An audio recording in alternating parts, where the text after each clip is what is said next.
vê-la aqui, viu? Prazer é todo meu. Doutora, a primeira coisa que eu gostaria de perguntar, a primeira coisa que eu gostaria de entender é como se forma uma hérnia de disco. Por favor, explica pra gente. Hérnia de disco é uma doença degenerativa na maior parte das vezes, quer dizer, é uma doença que vem de um desgaste, um princípio natural, onde o nome herniar significa deslocar. Vamos tirar uma palavra que nós não sabemos o que é e vamos colocar uma que a gente sabe. Então, hérnia é deslocamento, né? Todo mundo já deve ter ouvido falar de hérnia inguinal, hérnia umbilical. Então, é só você fazer a mimetização, né? O umbigo tá para fora, né? Você vê aquele calombinho, é um deslocamento por uma frouxidão da parede do abdômen. A hérnia de disco, então, é um deslocamento do conteúdo do disco. O que é um disco? O disco é uma bolachinha recheada que a gente tem entre os corpos vertebrais, entre os gominhos das vértebras, né? Como se fosse um chicletinho com aquela goma dentro, né? Quando há uma pressão exercida naquele disco, pode haver um deslocamento daquele conteúdo de dentro do disco para fora do disco. Quando isso ocorre, essa estrutura que se desloca comprime estruturas vizinhas, normalmente nervos, raízes. Isso pode acontecer e ocasionar quadros dolorosos. Doutor, de fato, é mais comum isso acontecer para as pessoas que já têm mais idade ou os mais jovens também podem ser acometidos por hérnia de disco? Você sabe que isso tem nos preocupado demais, né? Inclusive a Sociedade Brasileira de Coluna está muito empenhada nesse combate. Cada vez mais cedo, cada vez mais precoce, a gente tem visto pacientes no consultório portadores desse tipo de patologia. Então, como eu disse anteriormente, é uma doença degenerativa. Então, naturalmente, o disco ele vai perdendo sua capacidade de amortecer os impactos da coluna. Então, sem dúvida que a partir da quarta, quinta década de vida é mais frequente do que nos indivíduos mais jovens. Entretanto, em virtude de uma série de fatores, inclusive sedentarismo, ou ao contrário, fatores de excesso de esforço, excesso de trabalho, podem fazer com que esses discos venham a desenvolver doenças mais jovens. Homens e mulheres, tem alguma diferença na sua estrutura que possam facilitar a hérnia de disco ou não? Não, de um modo geral a incidência acaba sendo maior em pacientes mais jovens do sexo masculino, justamente pelo que eu disse, pela questão do esforço, e na mulher um pouco mais para frente. Porém, biomecanicamente a relação é a mesma. Doutor, quais são as principais queixas? Dor é o principal que as pessoas reclamam? Às vezes não, você sabe que tem algumas situações interessantes. Outro dia chegou um paciente no consultório e falou: doutor, eu não estou sentindo meu dedão do pé. Eu vim passar consulta aqui, eu tô com um problema no dedão do pé. Eu não sinto, eu não tô conseguindo levantar o meu dedão do pé. Aí a gente examina, né? E fala: olha, seu problema é na coluna. Esse doutor deve estar maluco. Como é que pode ser, né? Não sente o dedão do pé. O que acontece é que essas raízes, esses nervos que são comprimidos pela doença de disco, tanto na cervical quanto tanto na região cervical quanto na lombar, comprimem, eles têm funções mistas nas extremidades. Então, uma raiz que sai da coluna lombar, ela segue um trajeto e vai lá em direção ao dedo do pé. Muitas vezes, em alguns casos, o paciente não sente dor nas costas. Ele sente a dor no trajeto onde aquela raiz representa. Então, tanto dor... Ou até uma falta de sensibilidade, como foi o caso É o primeiro sintoma. Inclusive, a alteração sensitiva, a gente brinca que é o primeiro sintoma que aparece e o último que sai. Começa um formigado, uma alteração sensitiva, nossa, parece que está meio adormecido, determinada região do braço ou da perna, e aí vem, eventualmente, uma alteração motora, começa a perder a força, isso é o sintoma mais preocupante. Porém, sem dúvida, como você falou, o principal sintoma, o principal sinal de alerta é a dor, que infelizmente é o que leva o paciente no consultório, né? Como não há essa questão cultural preventiva, deixa eu ver se eu tenho alguma doença na coluna, a gente espera apresentar o sintoma para correr atrás do consultório, infelizmente. Né? Doutor, o senhor trouxe ali um exemplo para nós, eu queria entender, a hérnia de disco pode acometer qualquer parte da coluna? Sim. Nós temos 33 vértebras, como tecla branca e tecla preta do piano. Então, entre uma vértebra, a gente tem o disco que são... Se o senhor quiser levantar, fica à vontade, tá? São essas bolachinhas recheadas que a gente tem aqui, né? Entre uma vértebra e outra. Então, nós temos a coluna cervical, muito acometida, a coluna dorsal, menos acometida, até porque a mobilidade do tronco do dorso é menor, e a coluna lombar muito acometida pela carga. Então, se por um lado a coluna cervical pode desenvolver doenças de disco pela grande mobilidade. A coluna lombar também pode desenvolver, mas aí é por sustentar todo o peso do tronco. São motivos diferentes, né? Motivos diferentes, além da questão degenerativa que eu mencionei anteriormente. Então, todos os discos podem sofrer herniações por problemas distintos, ocasionando sintomas distintos de acordo com a região. E qualquer um deles pode afetar outras partes do corpo, como a gente falou. Então, desde que ela esteja lá em cima na vertebral, até a lombar, outras partes do corpo, como no caso daquele paciente que o senhor falou que teve a ausência da sensibilidade no dedão do pé, pode acontecer. Sim. No caso do dedão do pé, a raiz envolvida são as raízes da região lombar. No caso da região cervical, esses nervinhos juntos formam os plexos e vão para os membros superiores. É importante ressaltar que quando a doença de disco é muito grande, quando a hérnia, quando o deslocamento comprime estruturas na coluna cervical de uma intensidade muito grande, ela comprime a medula como um todo. E aí você pode ter o sintoma do pescoço para baixo. Então, acomete membros superiores e membros inferiores, o que não acontece na coluna lombar.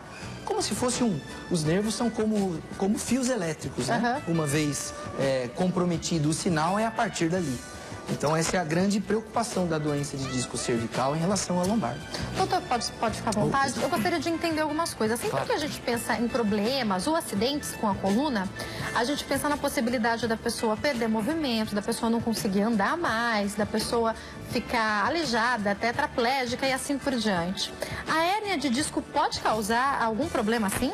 Pode. A hérnia de disco traumática ou as hérnias de disco degenerativas com progressão muito acentuada podem, como a gente acabou de mencionar, comprimir de uma maneira significativa a medula, ocasionando lesões.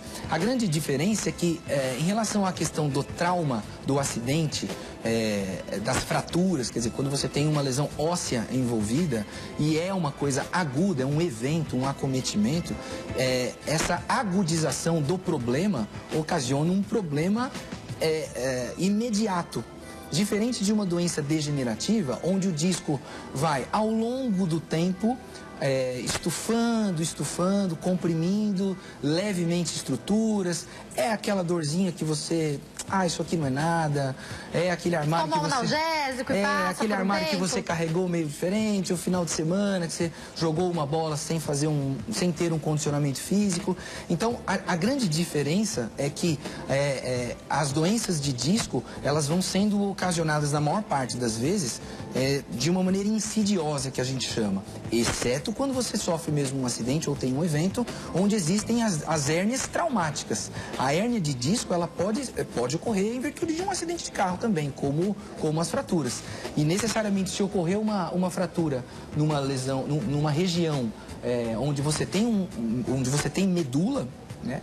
Por que eu estou dizendo isso? Porque a medula não está presente em toda a coluna. Onde ela está presente, Ela doutor? está presente da cabeça para baixo até próximo de L1, L2, o comecinho da coluna lombar. Então, não acomete toda a coluna, não está em toda a coluna lombar, exato, por exemplo. por isso que, de um modo geral, sim, só L1, comecinho dela. Por isso que as patologias na região mais baixa da coluna, que são mais frequentes, ainda bem, né, são as menos perigosas.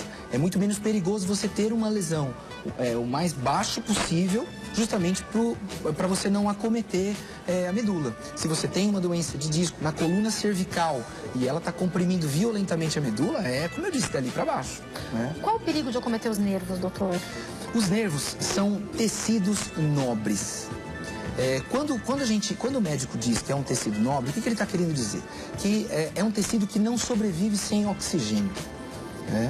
Por isso que quando a gente tem alguma falta de oxigênio cerebral, a gente desmaia. É uma atitude de defesa do organismo para tentar te defender de uma lesão maior, de uma lesão neurológica. Então o nervo, ele não é uma estrutura concebida para permanecer sem oxigênio. A compressão de qualquer estrutura em nervos, seja no cérebro, seja na medula, ou seja em algum nervo, alguma raiz, pode promover uma lesão definitiva por falta de oxigênio dela. Esse aqui é o grande problema. A hérnia, em algum local dessa coluna, pode de alguma forma trazer o risco de um tumor ou isso não existe, doutor? Não, são coisas diferentes. A entidade tumor, neoplasia, ela é uma entidade à parte de uma doença degenerativa. o que acontece é, existem outras doenças que promovem a herniação do disco. Então, você pode ter uma infecção na coluna. Existe uma infecção muito comum no Brasil, muito mais comum do que se imagina, que é a tuberculose.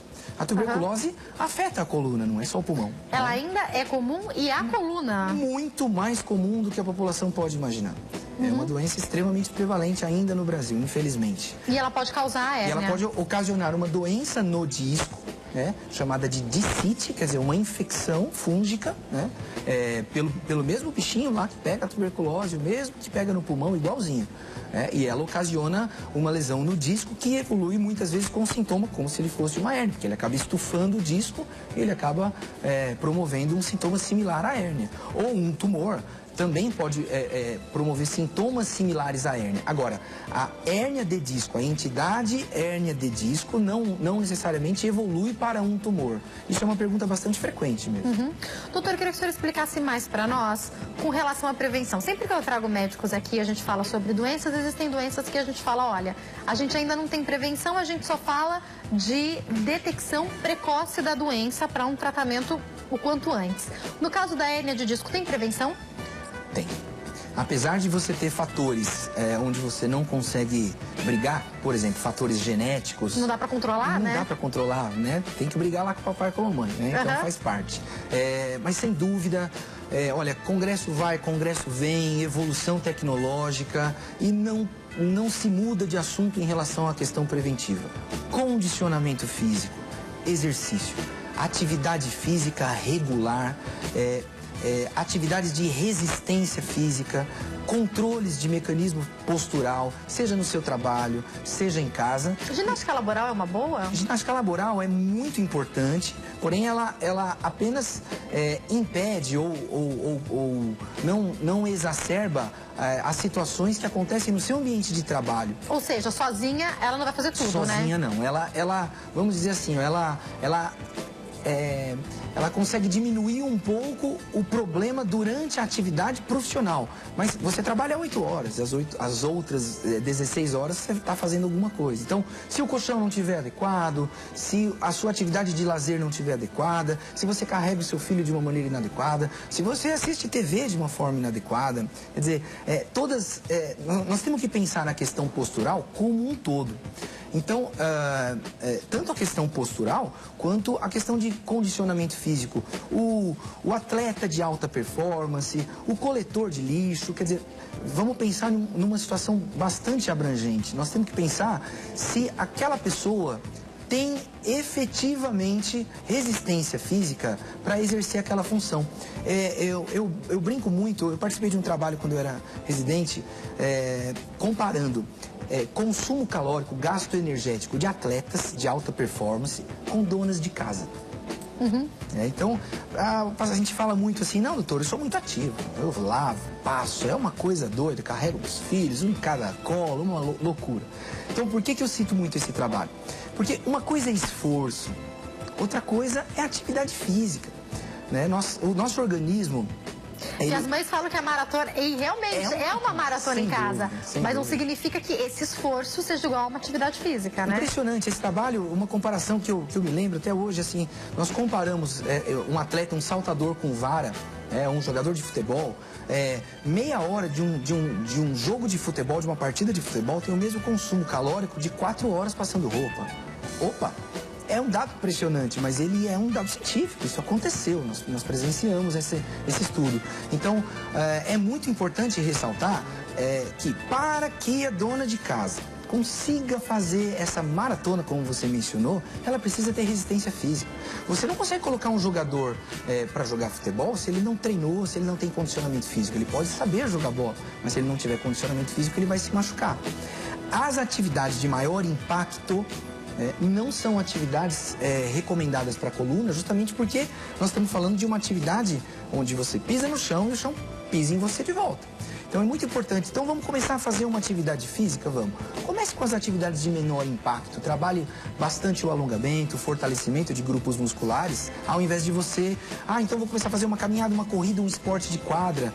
É importante você ter um profissional que te auxilie nisso, um educador físico e um médico, claro. Que pena que eu tenho pouco tempo, eu tenho que encerrar para o final do nosso bate-papo. Eu preciso falar sobre tratamento, sem dúvida. Doutor, eu queria que o senhor dissesse para nós, o senhor falou sobre prevenção. Quem tem já hérnia de disco pode fazer atividade física? Sim, pode, desde que seja identificado o grau onde não há lesão neurológica, onde não há esses déficits que eu mencionei, essas... Pode haver lesão neurológica também, né? Essas alterações sensitivas e motoras, isso é classificado em déficits, em níveis de lesão.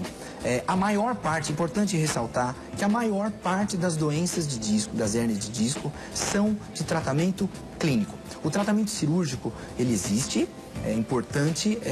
assusta as pessoas, eu sei disso, porque falou em coluna, falou em cirurgia, dá medo. Sem dúvida. Então, assim, é muito importante dizer, quando o paciente vai no consultório, que apesar dele ser portador de uma doença de disco, isso não significa que ele vai ter que operar necessariamente. Aliás, é uma quantidade muito pequena de casos. Se tiver que operar... Tem que operar, ué. Se realmente todo o tratamento clínico, a base de medicamento, a base de fisioterapia, acupuntura, hidroterapia... Pilates também, hein? Pilates é uma atividade tida como hoje uma atividade terapêutica, muito similar às terapias de correção postural, mas ela não deixa de ser uma atividade física. Esse conjunto de atividades é onde a gente acredita que tem maior resultado. O conjunto da obra. O que melhorou? Não melhorou o chá da vizinha, não melhorou o conjunto. Você melhorou o seu padrão postural, você alongou, você corrigiu os defeitos posturais do seu dia a dia, você tomou a medicação adequada, você evitou aquelas atividades que predispõem à dor e aí você acaba melhorando. Mais de 80% das pessoas, mesmo com doenças mais graves, melhoram sem intervenção cirúrgica. E quando precisa fazer intervenção cirúrgica, doutor, a cirurgia hoje, ela não é... Porque se a gente volta alguns anos, as pessoas tinham muito medo de operar por conta dos riscos. É lógico que toda cirurgia tem risco, não adianta falar que não. Até o parto, que é a coisa mais simples, tem risco. Eu queria que o senhor falasse para nós, apesar dos riscos, já não é mais uma cirurgia tão complexa como era há alguns anos, né? Sem dúvida. A tecnologia é muito desenvolvida hoje. O que a gente faz no Brasil, hoje em dia, é o que se faz nos países mais desenvolvidos do mundo. O cirurgião brasileiro, ele realmente segura muito bem a questão. Nós temos tecnologia para diminuir muitos riscos intraoperatórios, como, por exemplo, monitorização dessa medula durante a cirurgia. Nós temos cirurgias que vão das minimamente invasivas, daqueles procedimentos menores, onde você não abre, não tem intervenção com bisturi. As pessoas têm muito medo de cortar, né? Não, então é só com uma agulha. Existem procedimentos, existem doenças que possibilitam cirurgias menores.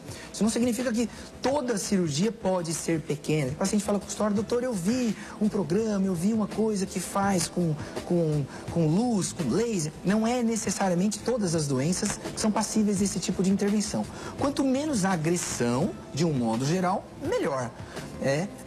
Porém, existem doenças de disco extremamente compressivas onde você efetivamente não consegue fazer sobre uma visualização indireta. Hoje em dia nós temos tecnologia para fazer isso com câmeras de vídeo pequenas, onde nós fazemos pequenas incisões, muitas vezes com anestesia local. Isso, insisto, não exclui as cirurgias maiores, elas são importantes e ainda tem o seu espaço. Eu tenho que encerrar, mas eu acho uma coisa muito importante para a gente falar isso que o doutor falou. Procure o seu médico, procure um ortopedista logo no começo. Não deixa para já procurar quando você está com um grande problema. A minha cunhada, esses dias, ela tem 2 filhos. E o mais novinho, que tem 2 anos, pense num bebezinho forte. E ela estava me falando que ela começou com dores no ombro e foi ao ortopedista, um médico da família, ele falou que ela já está com início de bursite. Ele falou que tem que cortar o mal pela raiz, parar de subir tanta escada com o bebê no colo. Tão jovem, ela não tem sequer 40 anos. É muito jovem para isso. Demais. São as atividades do dia a dia em casa, né, doutor? Sem dúvida. Eu não estou dizendo que ela não pode carregar seu bebê, mas ela tem que saber como fazer isso, né? Não precisa subir escada com ele todo dia, isso, talvez, né, doutor? Exatamente. Muito obrigada. Eu que agradeço. Procurar um médico o quanto antes pode ser muito importante, né? Muito importante. A prevenção é hoje o carro-chefe. Muito obrigada, viu? Volte mais vezes, doutor. Que pena que o nosso tempo é curto. Muito obrigada. Quem quiser entrar em contato tem o telefone provavelmente do consultório, né? 0 operadora 11 5181 4333 e o site também, que é www.drluispolon.com.br. www.drluispolon.com.br. Mais uma vez, obrigada, hein?